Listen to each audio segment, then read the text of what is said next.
네, 색다른 전략입니다. 한국투자증권 이프렌즈웨어 팀 장용혁 팀장입니다. 안녕하십니까? 네, 안녕하세요. 네, 시장 요즘 변동성이 다시 커지고 있죠. 네. 2000포인트 밑쪽에 내려와서 1900포인트 중반인데 사실 숫자만 놓고 보면은 그렇게 저기 하다고 할 수는 없는데 체감하는 것들 네. 있죠.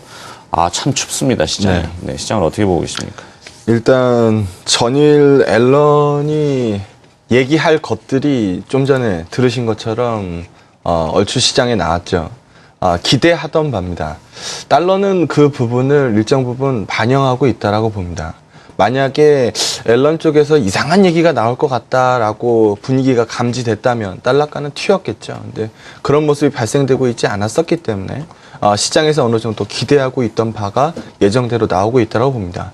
전전일 시장에서는 이제 로카트 애틀랜타 연은 총재가 12월에 테이퍼링 실시 가능하다라는 언급이 있었고요. 피셔 달러스 연은 총재는 QE는 영원한 게 아니다라는 부분에 대해서 밝혔었습니다. 그 부분을 듣고 나서 전일 우리 증시 많이 힘들었거든요.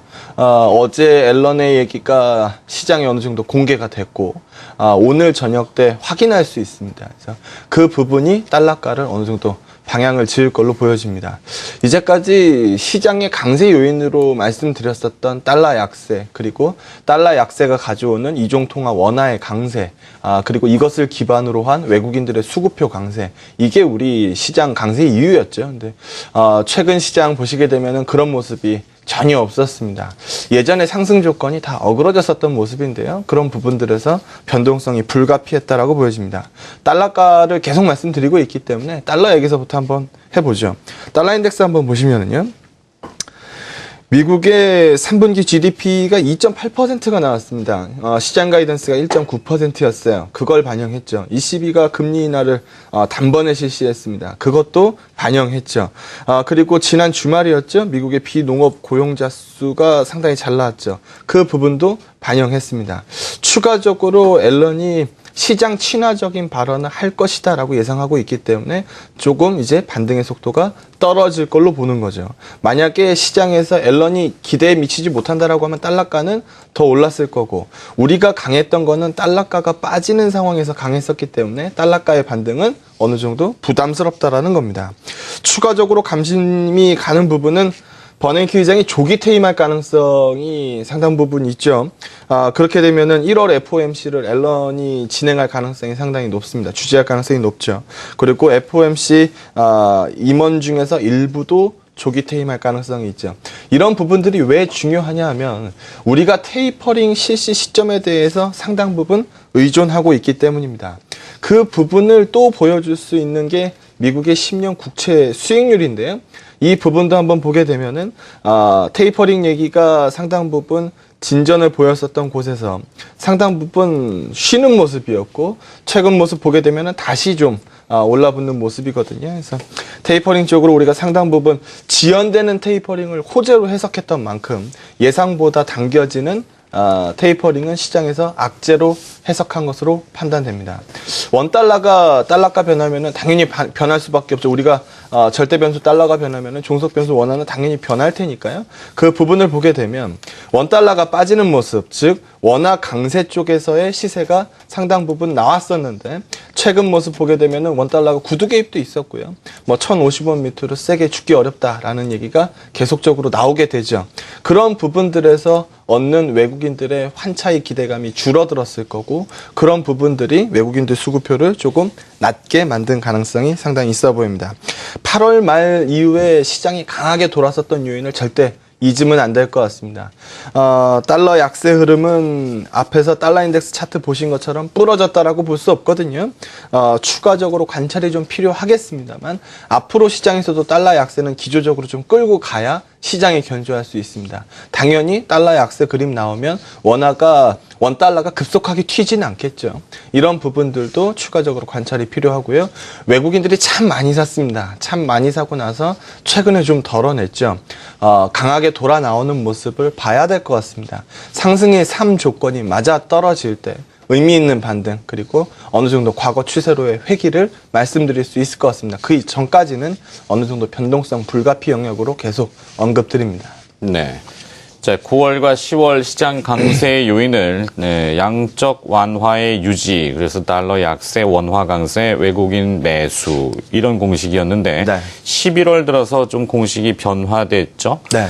근데 다시 제닛 옐런이 그 이야기를 꺼내고 있습니다. 그래서 지금 보니까 조금 달러는 강세로 가다가 약세로 좀 가고 있고 역의 환율도 떨어져서 원화는 강세. 그럼 오늘 외국인이 좀 변할 수 있는지 전략을 좀 잡아주시고요. 뭐 연달아 들어보죠. 관심 기업도 있으면 함께 좀 들어봤으면 좋겠습니다. 일단 전략은 지난주하고 동일합니다. 전전일이었죠. 18포인트 반등이 나왔는데 장 끝나고 나서 제가 좀 전에 말씀드린 상승 3조건을 챙겨보셨던 분들은 야 이거 오늘 반등이 조건이 맞아떨어지지 않은 반등이었구나라는 생각이 드셨을 거예요. 차트 한번 보시면은요. 내리 6거래일이 빠지다가 하루 양봉이 났습니다. 그리고 60일 이평 자리에서 양봉이 발생됐어요. 누가 봐도 반등할 수 있는 날이었습니다. 그리고 양봉 전날 보게 되면 외국인들이 장 막판에 선물 시장에서 드라이브를 걸기 시작했고 전매도 움직임이 둔화되는 게 보였었어요. 반등을 준비하고 있었던 것으로 보여집니다. 근데 반등한 날 끝나고 나서 수급표를 딱 보니까 달러는 81달러 초중반 움직임을 계속 하고 있었고 원달러는 1원 하락에 불과했고 외국인들 선물이 700계약 정도 매도 나갔고 현물이 1,700억 매수 정도밖에 안 됐었거든요. 비차익 거래 매수가 288억밖에 안 나왔고 괴리도하고 베이시스가 전일에 비해서 크게 깨지고 있었습니다. 그러면은 이 18포인트 반등이 별 의미 있는 반등이 아닌 단순 낙폭 과대에 의한 양봉이라는 것을 눈치채셨을 거고 전일 시장은 그런 반등에 대해서 되돌림을 준 것으로 보여집니다. 전번 주 시장에서도 미결제 약정 쪽 강조를 많이 드렸는데요. 최근의 모습 보게 되면 미결제 약정이 눈에 띄게 줄고 있습니다. 이제까지 미결제 약정을 주로 쌓았던 곳이 외국인들 쪽에서 매수 포지션의 2월이라고 보면 그 부분들이 분할 전매도 처리되고 있는 그림이라고 설명드릴 수 있을 것 같습니다. 이 분할 전매도 되는 그림이 어느 정도 멈춰줘야 될 것 같아요. 그래서 오늘 시장에서 이 그림이 멈추려면 외국인들 선물 수급표가 매수 쪽으로 들어와야 되겠죠. 어제 외국인들의 선물 매도 계약 수가 꽤 부담스러웠습니다.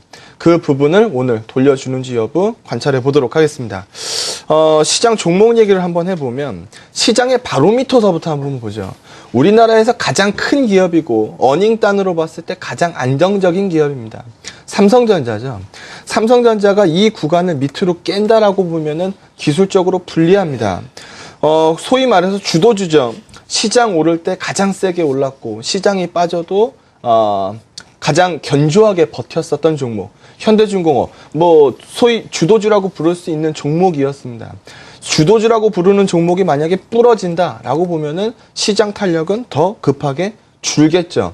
바로미터로 볼 수 있는 종목입니다. 이 종목을 추천주로 제시하는 게 아니고 삼성전자와 현대중공업 같은 종목들이 부러지기 시작하면 시장은 다시금 약해질 수 있다라는 생각을 하셔야 될 거고 반대도 생각해야죠. 이 두 종목이 핫하게 올라오면 조금 더 나아질 수 있다라고 보시는 게 맞습니다.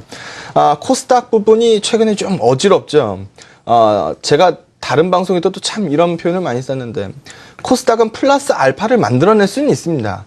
시장 위험 선호도가 매우 좋을 때 플러스 알파를 추구하기 위해서 코스닥 거래는 얼마든지 할 수 있습니다. 네. 하지만 위험 선호도가 극히 제한된 상황에서 플러스 알파를 창조해낼 수는 없습니다. 그래서 위험 선호도 부분, 시총 대형주 쪽에서 분위기가 잡히고 난 다음에 코스닥 부분을 건드리시는 게 좋을 것 같고요. 바로미터 부분은 말씀드렸으니까 조금 시장 대비 베타값이 작으면서 잘 버틸 수 있을 것 같은 종목은 제일모직입니다. 일단 삼성전자 애널리스트 데이에서 포커스를 맞출 수 있는 게 태블릿하고 OLED 쪽이었어요. 그러면은 패션 팔아서 OLED 소재 매출 쪽으로 다가서고 있는 제일모직은 관심입니다. 매출 비중은 전기전자 소재 부분이 40%입니다. 영업이익 담당하고 있는 부분은 70%예요. 사명 변경을 앞두고 있고요. 삼성전자가 안고 있는 기업 제일모직 쪽을 관심 두도록 하겠습니다. 네, 색다른 전략이었습니다. 한국투자증권 이프렌즈 에어팀 장용혁 팀장이었습니다. 고맙습니다. 네, 고맙습니다.